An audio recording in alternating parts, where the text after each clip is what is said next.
Ladies and gentlemen, if you were to ask anyone who dislikes Trump, well, what are they investigating him?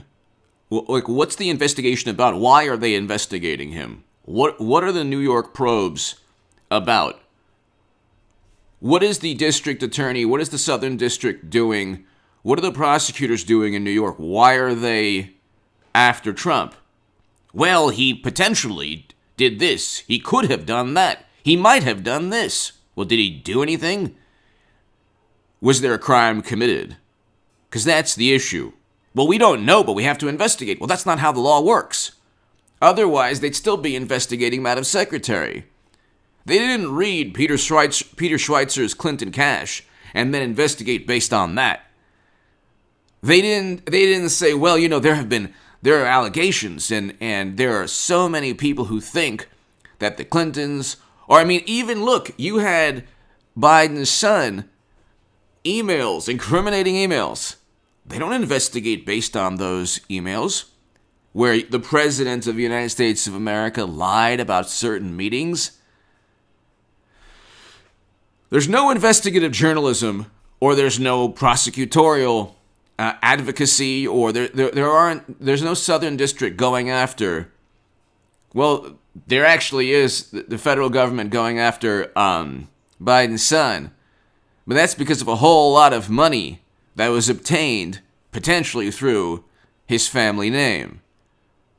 So there's a probe on Biden's son's taxes, which is interesting because they impeached Trump on the issue of whether or not to invest, asking another leader to look into potential issues pertaining to Biden. But the U.S. government is now looking at his son. So they impeached him essentially on what the U.S. government is looking into. They impeached him before it became public that the U.S. government is actually investigating his son. We can get into that, because so Trump had a right to ask Zelensky. The United States government's already investigating his son. But the point that's another issue. Where are the emails? I want to know where the email, like Biden's son has emails pointing to foul play. Where are the emails that point to Trump? Aside from suspicion. Aside from a whole bunch of suspicion that he could have done something, that he might have done something, that he probably did something, that he, potentially could have done something. Well, there are potential issues with insurance and with bank, they say that he elevated his net worth. Well, there's a difference in how you appraise or the appraisal of buildings or real estate, and what a building is worth, or what real estate is worth to the person who owns it, and obviously to the bank. The bank's always going to say, well, it's not worth that much, so you're going to pay a higher interest rate. So they say that Deutsche Bank, that he tried to deceive Deutsche Bank. Well, but that would be, what I'm trying to say is, the insurance companies, the banks, Deutsche Bank or his insurance companies, or he would have had to have broken protocol, bank protocol, or at least the bank would have notified the state authorities or federal authorities had he committed something horrendous or egregious, but they didn't. And now you have an issue, so hit subscribe to this channel right now, because this is an important point. There's an article here today, NBC News, and it's Trump's tax documents are with New York prosecutors, but the clock is ticking. Yeah, the clock is ticking. I mean, actually, this is a couple days back, but the clock is ticking. Why? Because they don't know what they're investigating. They needed his taxes and his records. So hit subscribe right now to this channel. Tell your friends about this channel. I should be having a live stream later this evening. This man has not been accused of a specific criminal act, okay? You have emails from the Clinton campaign emails that show hundreds of 500 conflicts of interest within the Clinton Foundation, where Bill was enriching himself through his philanthropic organization. You have Biden's son's emails from foreign business people. Hey, thanks for helping us meet your father. We're honored. How can you use your influence on behalf of the company? Okay. If he inflated his net worth with Deutsche Bank, that's an issue that Deutsche Bank should have notified the authorities, or should have, if they're okay with it. You have to prove that there was something nefarious going on. He's known for his real estate holdings. He made money from real estate. So the clock is ticking now because there's a statute of limitations. And every article that actually doesn't really have any substantial, accusation against Trump, financial, there's no specific allegation of a criminal act. So Clinton had servers with top secret intelligence on them. Biden's son had emails where they were incriminating, and they alluded to people paying him for access to the sitting vice president. There's no equivalent with that. There's nothing that Trump has ever done, even close to that, and people think that he could have done something, but Deutsche Bank and his insurance companies and others, they're still saying he obstructed justice with the Mueller probe. What they do with Trump is they fabricate all this controversy, whether it's a dossier or the Mueller probe or now these potential really horrible things they're investigating that nobody can actually pinpoint. And with specific criminal acts or specific controversies associated with his direct political rivals who happen to be Democrats, they just sweep everything under the rug. So Trump is far more vulnerable to federal prosecution than people think. Slate, okay, for what? There has been plenty of speculation about the sorts of charges that a Biden Justice Department could pursue. Plenty of speculation. The possibility includes a bribery charge based on Trump's effort to have Ukraine initiate an investigation into Biden. Well, the federal government's going after his son. So there was even President Zelensky himself stated there was no leverage. So how on earth could you go after Trump when the president of Ukraine stated there was no leverage? So what? So you're going to go after Trump even though the leader that was supposed to have been, pressured, stated categorically there was no pressure, and his predecessor, President Poroshenko, also stated there was no pressure. I mean, they fabricate everything, and then the tax issues. The IRS had his taxes, so suddenly Democrats are accountants now, or they work for the IRS. But here, that means that if Trump committed some sort of crime, see again, this is hilarious because Trump is far more vulnerable to federal prosecution than people think. Well, okay, based on what? Did he have top secret intelligence on servers? What did this man do?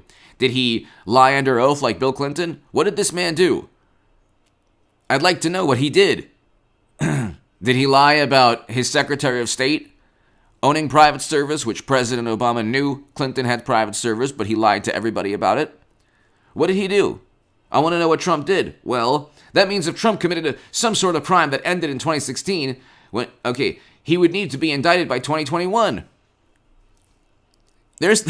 Nobody's accusing him of any criminal act in 2016. They just don't like him. They don't like his personality, so they'll set him up and frame him, say that he worked with Putin to buy Facebook ads, and accuse him of everything under the sun. They just don't like his personality. But that's not the way life works in a democracy. They're the ones who trample and tear up the Constitution. The Bill of Rights should protect President Trump. You can't just go after somebody based on a hunch without any predicate crime. They did this with the Mueller probe. If he committed a crime that ended in 2017... the case would need to be filed by 2022 and so on. So you're talking about 4 to 5 years. 5 years. The statute of limitations for any financial crime would be 5 years. But they're not accusing him of any financial crimes, specific financial legal statutes that he broke. They're not.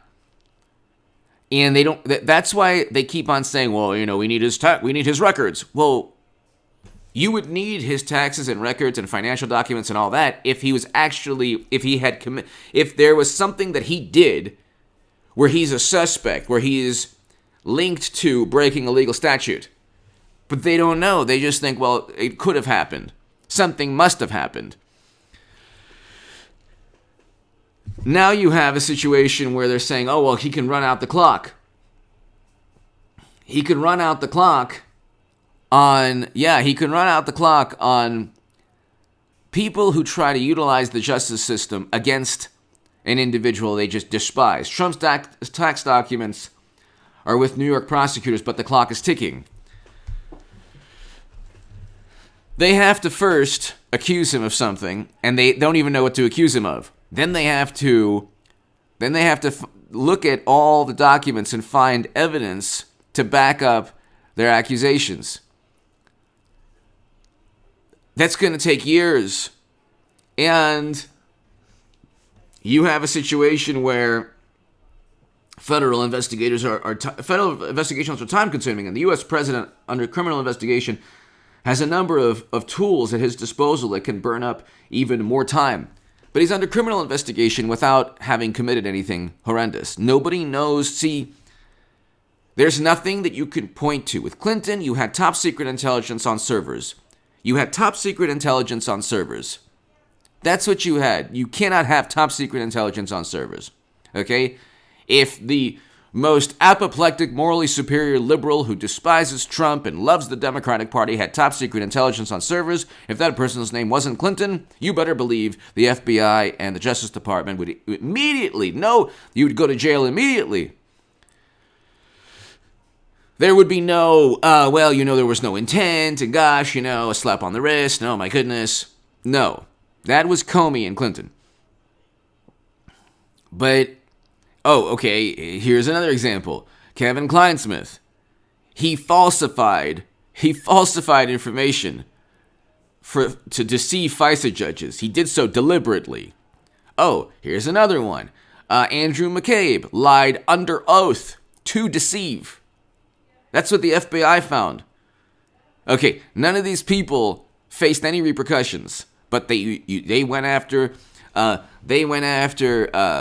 Papadopoulos and Carter Page and Flynn and oh my goodness. Democrats have utilized the legal system against their political rivals in a manner that they allege Trump has done to them, which is not the case at all. They set up and framed President Trump. They didn't have anything on him. They purchased a dossier. They don't have anything on him. They want his tax records. They don't have anything on Trump, but they want to just sift through a whole bunch of millions of documents. There's got to be something there, but that's not the way life works in this country. You have to actually commit a crime. Then if you're a suspect, you're investigated. Okay? You don't just pick somebody you don't like and say, yeah, you know what? That person probably did something. Well, look at the financial holdings are vast. And he probably inflated his net worth to Deutsche Bank. Well, that would be an issue with Deutsche Bank, wouldn't it? That would be an issue with the lenders, his bankers. There would be like, oh, well, there was a probable insurance issues. Well, there'd be an issue with the insurance company. No, they want his CFO. They're looking at his CFO now. Oh, well, he's going to flip. On what? What is he going to actually flip? Like a backflip? What is he going to do? He's going to flip on Trump, just like Michael Cohen flipped on Trump, and Stormy flipped on Trump. Everyone's flipped on Trump. They think that they're in this tinfoil hat, absurd spy novel, or like poorly written, spy, thriller. He's going to flip on Trump. Everyone's going to flip on. There's nothing to flip on. The man's been in the public eye for 40 years. He's been on the Forbes wealthiest list since 1982. A couple years in the 90s, he wasn't on there. So, what do you have on this man? What on earth do you have on this man? They have nothing on him. aside from utter contempt and disdain, they love Clinton and Biden's son. But could you imagine if Eric Trump or Donald Trump Jr.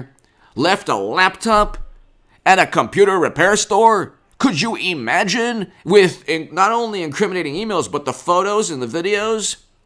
Everything was suppressed in this day and age. I mean, it's pretty amazing. The feat that they were able to accomplish with the everything out in the open now. But the feat that they were able to accomplish to protect Biden's family and his son. My God. Unbelievable. And it was really the Republican, like Mitt Romney, Ben Sasse, Lisa Murkowski. If you don't have a Republican Party that actually wants to uphold the rule of law or to treat Democrats in the manner that the Democrats treat Trump, you're going to have basically one-party rule. We've had one-party rule for a long time now. You might say, well, Republicans had Congress. No, Paul Ryan and Jeff Sessions and Republicans investigated Trump. They did the Democratic Party's dirty work. And you have the Wall Street Journal, and I swear to God, I have no clue what the journalists in the Wall Street Journal are thinking. They're like, well, if Trump was so great, then why do Democrats? Because Republicans worked alongside Democrats to undermine a Republican president. Even if you didn't like Trump's personality, which, if Lisa Murkowski or Ben Sasse or Mitt Romney said, I can't stand Trump's personality and that's it, I'd be like, okay, no problem. I'd be like, no problem. That's fine. I'd be like, no problem. That's fine. It is what it is. But when they say he's, oh my God, he's tarnishing democracy and all of this stuff and all of that stuff and all this, it's like, now you have an issue where there's a huge problem. Give me your thoughts below. Hit subscribe right now to this channel. I'll be back numerous times. They have nothing on Trump. But they're going to try to find something, and that's not the way the law works in this country.